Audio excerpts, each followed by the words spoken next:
La dernière partie des violences, c'est vraiment la plus cruelle. Je ne vais vraiment pas m'attarder dessus. C'est les mutilations. Raison pour laquelle on appelait le Congo la République des mains coupées. Je crois que la plupart d'entre vous, vous avez dû lire des passages de cette malheureuse période où chaque soldat devait justifier ses munitions. Hein? Il fallait donc couper la main droite. La main droite servait, en fait, la main droite servait de preuve. Hein? Il faisait même des mutilations sur les morts, les blessés, les vivants et même les enfants. Pourquoi? Si les travailleurs ne remplissaient pas un quota, les hommes ou les enfants, eh ben, on leur coupait les mains. Ou alors, on allait couper la main de la fille, la main de la femme, si le monsieur ne remplissait pas les quotas, ou même refusait de faire quelque chose, de porter, d'aller à des distances.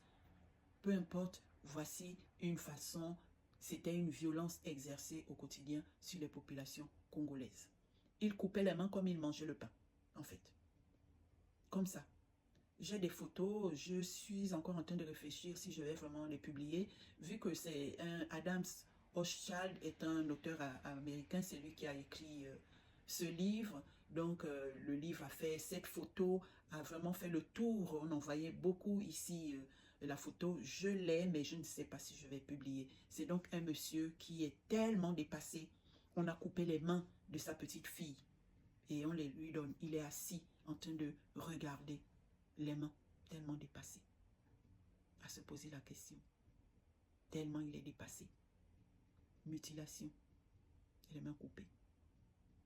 C'était ça, la dernière partie des mutilations dont je voulais vous faire part. Je récapitule. La première violence, je parle plutôt de violence, voilà, qu'exerçait le régime de Léopold II, les atrocités sur le peuple congolais. Il y avait le travail forcé massif, la terreur quotidienne avec la chicotte, les prises d'otages des familles, des femmes et des enfants, et aussi les mutilations.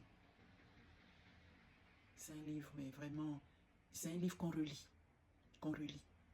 Je crois que je vais le relire, ce livre. Il est complexe, il est épais, et il est écrit tout petit. Mais quand on le prend, on lit. On veut lire, il faut savoir ce qui s'est passé. Savoir qu'il y a des êtres comme ça aussi ignobles. Et la question qu'on se pose, on nous parle tout le temps d'un seul. Parce qu'on va voir, je fais la dernière partie, les résultats, les conséquences. Dans cette administration, hein, les mains coupées devenaient un outil administratif de contrôle. Ils contrôlaient. Il fallait couper les mains et les apporter, montrer les preuves. Et depuis, en Belgique, le roi, même s'il